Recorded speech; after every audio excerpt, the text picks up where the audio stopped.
Hello and welcome to another Tabletop Games Blog Saturday review. You have been tasked with building the sustainable energy network of the future. Your goal is to connect wind farms, hydro energy plants and other green power sources to each other, as well as different cities. You have to decide which part of the network needs attention first and what can wait until later.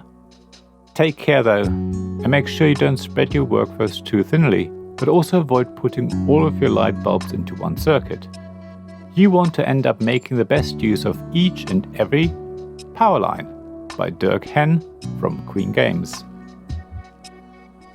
Let me say straight away that the theme of Powerline is even thinner than the veneer on my kitchen cupboards, and their cherrywood coating readily peels off with even the smallest splash of water. So whether you're building power lines and whether these power lines are connecting sustainable power sources to each other and to cities is neither here nor there. It really doesn't come through as you play. The only reason that you know that that's what the game's about is because of the rulebook and the illustrations.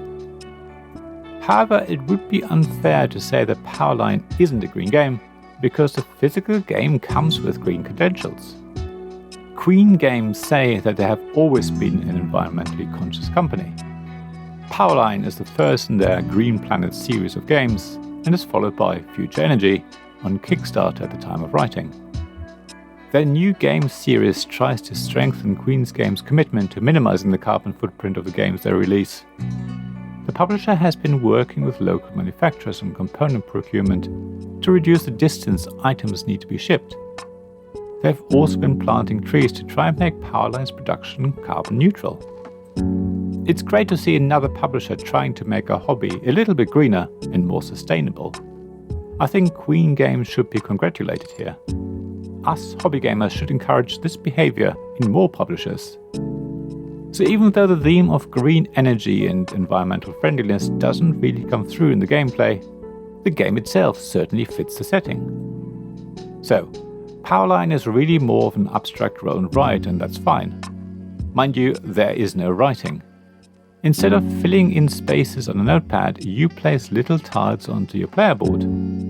Everyone starts with a different board, which is randomly dealt out, but has the same scoring potential. Then, in every round 6 dice are rolled and each one has a different color.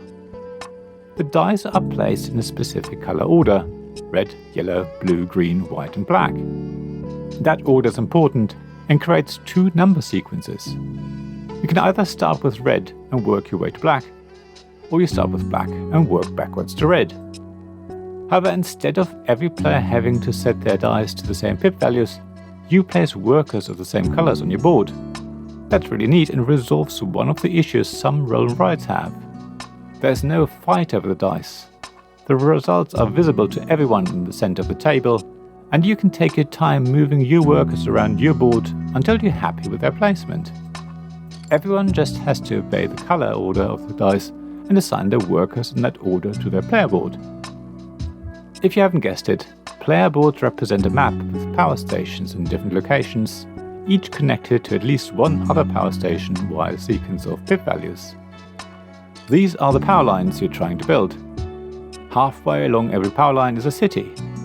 So you need to fill in the pip values with the dice results. Once you've completed a power line, you score points for a city. And once a power station has all its power lines connected up, you score points for it as well. To start with, you have no problem placing all your workers. You can't ever work on more than 3 power lines in a single turn, but you can have more power lines in progress throughout the game overall. As the game progresses, things get trickier. The thing is, you can only ever place different numbers of workers a certain amount of times. For example, in the base version of the game, you can place all 6 workers only twice during the whole game. Once you've done that, you can never place all 6 workers again. That creates an interesting gameplay dynamic. Someone could forge ahead and place all 6 workers in rounds 1 and 2, and then 5 workers in rounds 3 and 4. The problem is now they can only place up to 4 workers. Their productivity automatically slows down and allows other players to catch up. It also creates a conundrum, because you might want to save the option to play 6 workers towards the end of the game, but you can't be sure if the dice rolls you will be in your favour. You really have to gamble a little and hope for the best. Once you've played a few rounds, the game becomes rather meditative. Powerline is certainly a multiplayer solitaire game where everyone takes their turn in their own time and on their own board. There's no way to interfere with other players in any way. Everyone just does their own thing, and that's why it can allow you to get into your zone and just focus your mind on the game. It also explains why this game can be played solo or with up to 6 players. It really doesn't matter how many there are of you, the game length doesn't change one bit. I think Powerline is actually a lot of fun. The randomness of the dice roll and the ability to take your time to find the best spots for your workers on your player boards mean this game is like a calm breeze. It might not be enough to turn the blades of a wind turbine, but it's enough to get the synapses in your brain to discharge happily. It's also a game that's pretty easy to explain, and I love that it's so very tactile. I think that's one of my issues with roll and writes. Placing your little wooden workers and afterwards little cardboard tokens onto your player board to indicate your progress on your power lines feels very satisfying. Given that you're not writing anything also means that you can replay this game as often as you like, without having to photocopy sheets or print out new ones. There's no paper or ink wasted, which adds to the game's screen credentials. So if you want a multiplayer solitaire game that takes less than an hour to play, and that you can learn as you play, then Powerline is a great option. You never know, it might even become an evergreen. Thank you for listening to this Tabletop Games Blog Saturday Review podcast. Please check the description below for links mentioned in this episode, as well as to the written version of this article on the blog.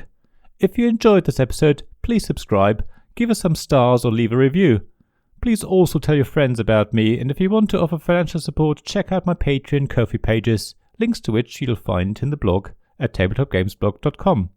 So thank you again for listening, and I hope to see you again soon. This podcast was made possible by the generous help of my supporters. Royal Patron Sean Newman, Magic Champion John Risley, Castle Guards David Miller and James Naylor, Dice Masters Alex Bardi, Paul Grogan and Robin Kay, and Shining Lights Jacob Davis, Gavin Jones, Vukasin Nizovic, Sarah Reed and Richard Simpson.